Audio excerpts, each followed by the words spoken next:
지금부터 한 15년 전쯤이에요. 15년 전 제가 23살 때인데요. 23살 때 그때 저한테 무슨 일이 있었냐면 제가 군대를 갔다 왔습니다.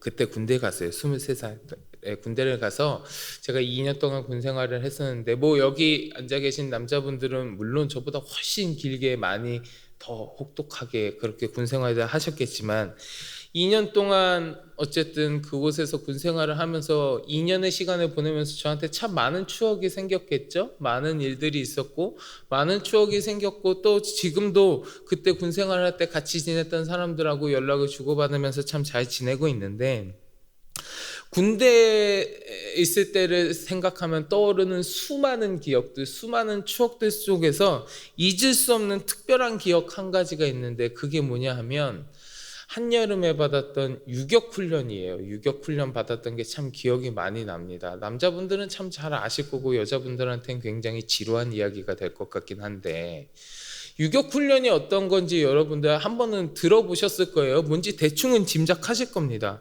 근데 제가 그 유격훈련 받았던 기억을 떠올릴 때 그 유격훈련할 때 제가 절실하게 깨달은 것 중 한 가지가 있는데 절실하게 깨달은 교훈 한 가지가 있는데 그게 뭐냐면 기준이라는 것이 너무너무 중요하다라는 걸 제가 한 가지 깨달았었어요. 유격훈련을 받으면서 유격훈련하면 막 이렇게 무슨 막 레펠 같은 것도 타고 막 뭐 하고 하는 것 같은데 실제로는요 그런 거 뭐 하기는 하는데요 실제로 유격훈련에서 제일 많이 하는 건 뭔지 아세요 여러분?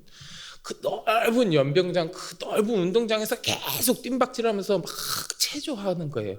막 팔 벌려 뛰게 하고 뭐 하고 그거를 새벽부터 밤까지 계속 그거 하는 게 그걸 제일 많이 해요. 사실 무슨 막 밧줄 타고 이런 거요. 잠깐이에요. 잠깐. 그거 잠깐 하고요. 하루 종일 그 흙바닥에서 뛰는 거 그거 제일 많이 합니다.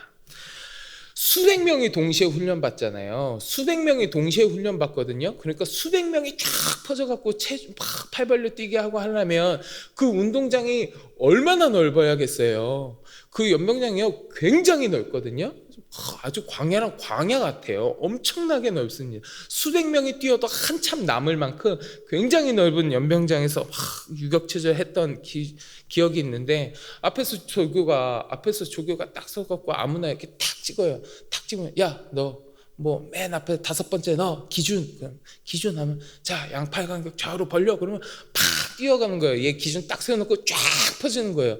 쫙 퍼서 가서 막 해요. 그리고 다시 야 너 기준 딱 기준해갖고 모여 그럼 쫙 이렇게 따닥따닥따닥 쫙 모여요.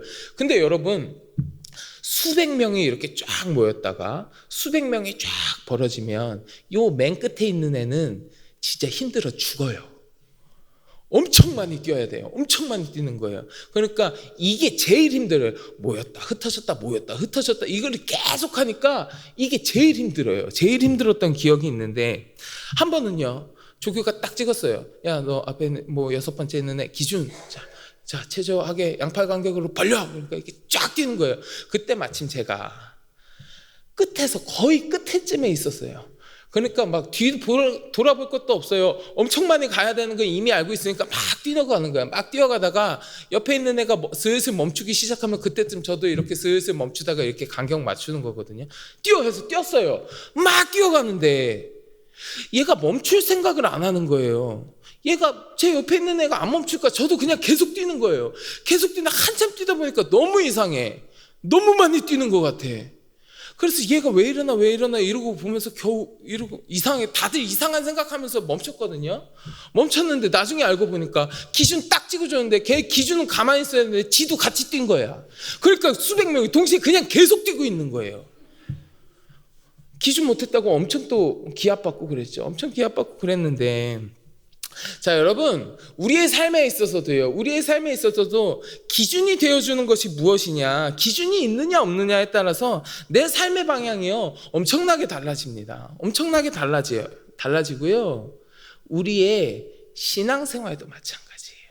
우리의 믿음 생활도 마찬가지. 우리가 신앙생활할 때 나의 믿음을 딱 붙들어주는 기준이 필요해요. 기준이.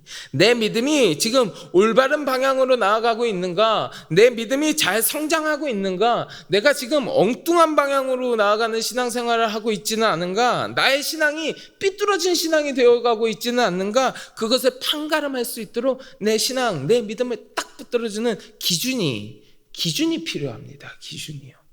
자, 오늘 우리가 함께 봉독한 말씀에서 바울은요, 이제 자신이 불러 모은 에베소 교회 장로들을 향해서 권면과 당부의 말을 전하고 있는데, 어제 본문에서 우리가 바울이 예루살렘으로 가는 일정이 바쁜 일정이라 그랬어요. 급하게 떠났다 그랬잖아요.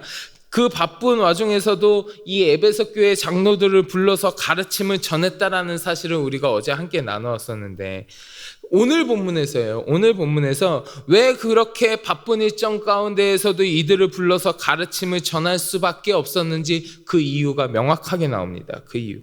바울은요, 알고 있었어요. 무엇을 알고 있었느냐? 자기가 떠난 후에 이 에베소 교회가 장차 거짓 교사들의 미혹에 빠져서 큰 시련을 겪게 될 것이라는 것을 바울은 알고 있었습니다. 자신의 양떼와 같은 에베소 교회 성도들에게 이리와 같은 자들이 와서 어지럽게 하고, 성도들 중에서도 자신을 따르도록 다른 사람을 미혹하는 거짓된 자들이 생겨나고, 그로 인하여 큰 혼란과 어려움을 겪을 것이라는 것을 바울은 알고 있었습니다. 우리 오늘 본문 잠깐 보실까요? 오늘 본문 28절부터 30절까지의 말씀인데요. 28절부터 30절까지의 말씀 우리 같이 한번 봉독해 보겠습니다. 여러분은 자기를 위하여 또는 온 양떼를 위하여 삼가라. 성령이 그들 가운데 여러분을 감독자로 삼고 하나님이 자기 피로 사신 교회를 보살피게 하셨느니라. 내가 떠난 후에 사나운 이리가 여러분에게 들어와서 그 양떼를 아끼지 아니하며, 또한 여러분 중에서도 제자들을 끌어 자기를 따르게 하려고 어그러진 말을 하는 사람들이 일어날 줄을 내가 아노라. 아멘.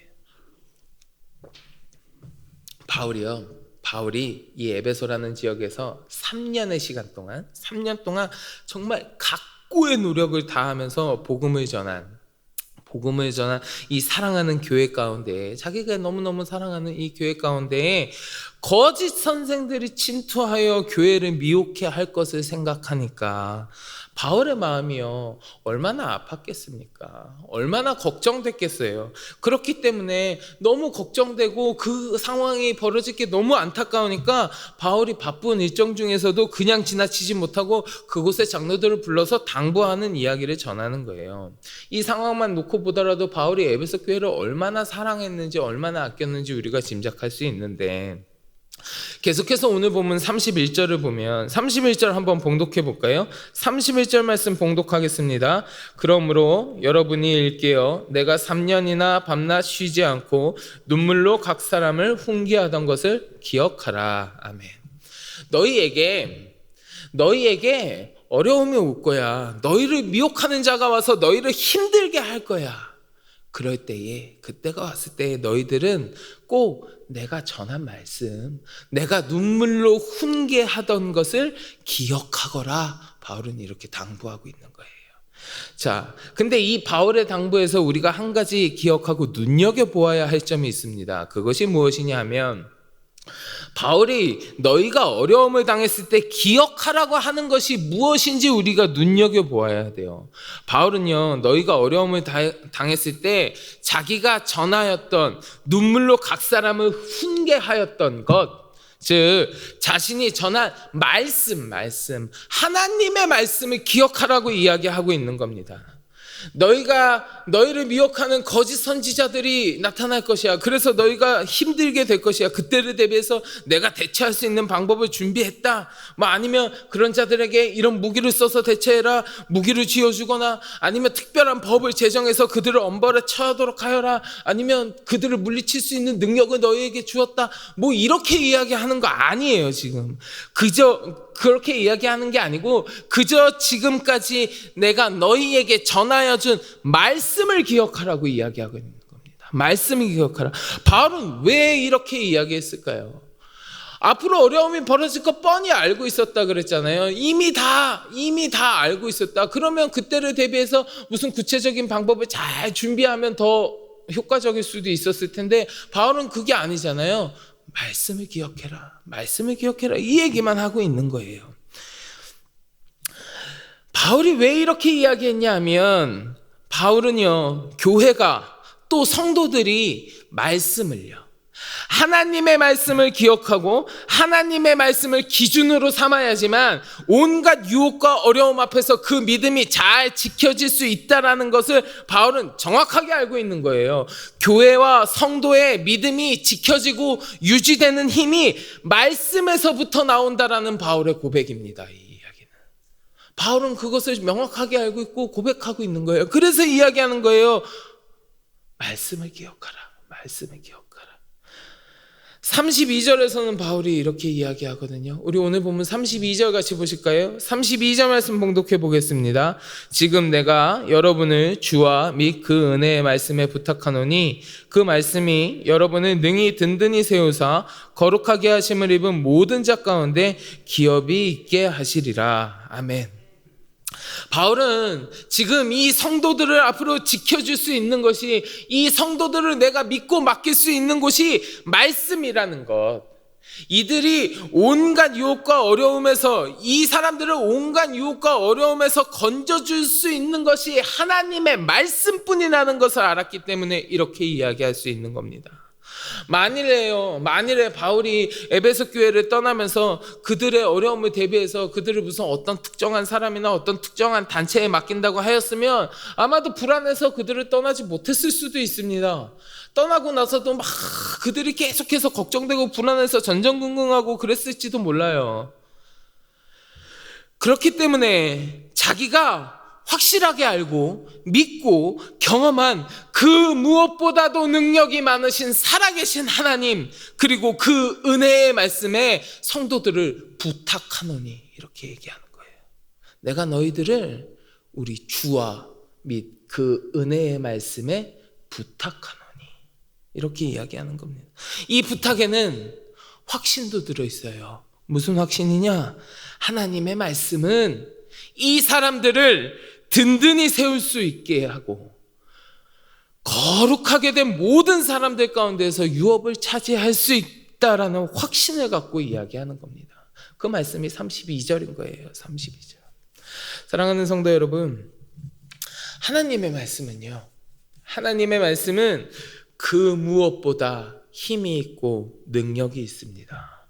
여러분, 우리가 잘 아는 말씀이죠. 히브리서 4장 12절부터 13절의 말씀, 하나님의 말씀의 능력에 대해서 이야기하잖아요. 제가 한번 봉독해 드리겠습니다.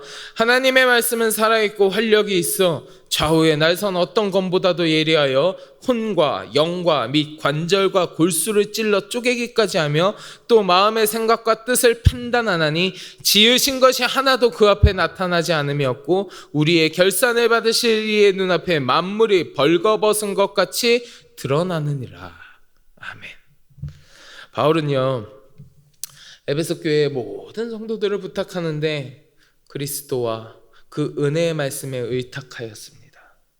바울이 다시는 그들을 만날 수 없고 다시는 그들의 얼굴을 볼 수 없고 함께 할 수 없음을 알고 떠나면서 자기가 가장 신뢰하고 믿을 수 있는 하나님 앞에, 그리스도 앞에 성령님께 이들을 의탁하고 그들이 하나님의 말씀으로 말미암아 요동치지 않고 악한 자들로부터 보호받기를 바랬습니다. 여러분, 지금 오늘을 살아가는 우리의 모습이요, 우리들의 모습이, 우리가 처한 이 모든 삶의 상황들이 이 에베소 교회의 성도들과 다를 바가 무엇이겠습니까?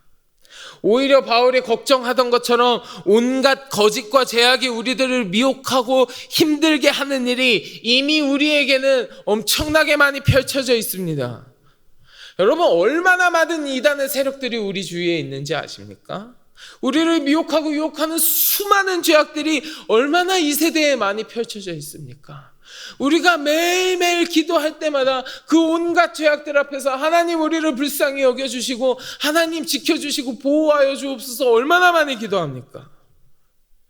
이러한 시대를 살아가는 우리 그리스도인들에게 반드시 우리들의 삶을 지켜주고 우리들의 믿음을 바른 방향으로 이끌어줄 기준이 필요한데, 그것이 바로 하나님의 말씀이라는 거예요. 하나님의 말씀만큼 내 삶을 지켜주고 유지해주는 절대적인 기준은 없습니다. 말씀이 최고의 기준이 되어줍니다. 주님의 말씀이 내 삶의 기준이 되었을 때에 내 삶은 흔들리지 아니하고 내 믿음은 흔들리지 아니하고 올바른 방향을 향해서 잘 나아갈 수 있는 겁니다. 우리의 삶은요, 하나님의 말씀에 보호를 받으면서 살아가야 되는 삶이에요. 사랑하는 성도 여러분, 여러분들의 삶의 기준은 어디에 있으십니까? 나의 개인적인 생각과 나의 판단이 기준이 되고 있으십니까? 아니면 우리 주님과 우리 하나님의 이 말씀이 나의 삶의 기준이 되고 있으십니까? 바라기는 이 자리에 함께 하시는 우리 모든 성도 여러분, 하나님의 말씀을 내 삶의 기준으로 삼고 살아감으로 말미암아 악한 세대 중에서도 보호를 받고 결국에는 하나님 나라의 유업을 상속받는 거룩한 주님의 백성들이 다 되시기를 주의 이름으로 간절히 축원합니다. 우리 같이 기도하겠습니다. 하나님, 내 삶 가운데 함께 하시는 주님, 주의 말씀이 내 삶의 기준이 되게 하여 주시옵소서. 악하고 어지러운 세대 가운데 주의 말씀을 붙들고 내가 올바른 믿음을 가지게 하시고 나의 믿음이 흔들리지 아니하게 하시고 그 말씀 붙들고 주님과 늘 승리하며 살아가는 거룩한 주님의 백성이 되게 하여 주시옵소서. 함께 기도하시고 마음속에 간절한 기도의 제목을 가지고 함께 기도하겠습니다. 우리 주여 많이 하시고 같이 기도하겠습니다. 주여, 주여.